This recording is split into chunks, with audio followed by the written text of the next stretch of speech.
The Tale of Peter Rabbit. Once upon a time there were 4 little rabbits, and their names were Flopsy, Mopsy, Cottontail and Peter. They lived with their mother in a sand bank, underneath the root of a very big fir tree. "Now, my dears," said old Mrs. Rabbit one morning, "you may go into the fields or down the lane, but don't go into Mr. McGregor's garden. Your father had an accident there, he was put in a pie by Mrs. McGregor. Now run along and don't get into mischief. I am going out." Then old Mrs. Rabbit took a basket and her umbrella and went through the wood to the baker's. She bought a loaf of brown bread and 5 currant buns. Flopsy, Mopsy and Cottontail, who were good little bunnies, went down the lane together, but Peter, who was very naughty, ran straight away to Mr. McGregor's garden and squeezed under the gate. First he ate some lettuces and some French beans. And then he ate some radishes, and then, feeling rather sick, he went to look for some parsley. But round the end of a cucumber frame, whom should he meet but Mr. McGregor? Mr. McGregor was on his hands and knees planting out young cabbages, but he jumped up and ran after Peter, waving a rake and calling out, "Stop, thief!"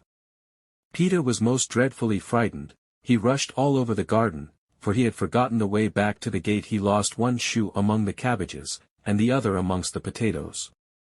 After losing them, he ran on 4 legs and went faster.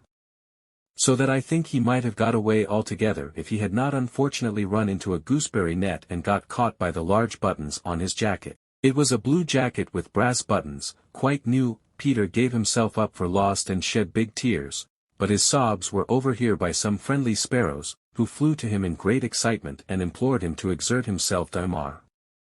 McGregor came up with a sieve which he intended to pop on the top of Peter, but Peter wriggled out just in time, leaving his jacket behind him. He rushed into the tool shed and jumped into a can. It would have been a beautiful thing to hide in, if it had not had so much water in it. Mr. McGregor was quite sure that Peter was somewhere in the tool shed, perhaps hidden underneath a flower pot. He began to turn them over carefully, looking under each. Presently Peter sneezed, "Curtisco." Mr. McGregor was after him in no time, and tried to put his foot upon Peter, who jumped out of a window, upsetting 3 plants. Peter sat down to rest. He was out of breath and trembling with fright, and he had not the least idea which way to go. Also he was very damp with sitting in that can. After a time he began to wander about, going lip pity, not very fast, and looking all around. He found a door in a wall, but it was locked and there was no room for a fat little rabbit to squeeze underneath. An old mouse was running in and out over the stone doorstep, carrying peas and beans to her family in the wood. Peter asked her the way to the gate, but she had such a large pea in her mouth she could not answer. She only shook her head at him. Peter began to cry. Then he tried to find his way straight across the garden, but he became more and more puzzled. Presently he came to a pond where Mr. McGregor filled his water cans. A white cat was staring at some goldfish. She sat very, very still, but now and then the tip of her tail twitched as if it were alive. Peter thought it best to go away without speaking to her. He had heard about cats from his cousin, little Benjamin Bunny. He went back towards the tool shed, but suddenly, quite close to him, he heard the noise of a hoe, scrrrich, scratch, scratch, scritch. Peter scuttered underneath the bushes, but presently, as nothing happened, he came out and climbed upon a wheelbarrow and peeped over. The first thing he saw was Mr. McGregor hoeing onions. His back was turned towards Peter and beyond him was the gate. Peter got down very quietly off the wheelbarrow and started running as fast as he could go, along a straight walk behind some black currant bushes. Mr. McGregor caught sight of him at the corner, but Peter did not care.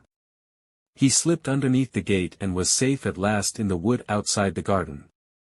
Mr. McGregor hung up the little jacket and the shoes for a scarecrow to frighten the blackbirds. Peter never stopped running or looked behind him. He was so tired that he flopped down upon the nice soft sand on the floor of the rabbit hole, and shut his eyes. His mother was busy cooking. She wondered what he had done with his clothes.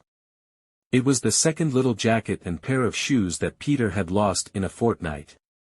I am sorry to say that Peter was not very well during the evening. His mother put him to bed and made some chamomile tea, and she gave a dose of it to Peter.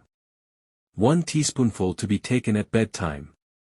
But Flopsy, Mopsy and Cottontail had bread and milk and blackberries for supper.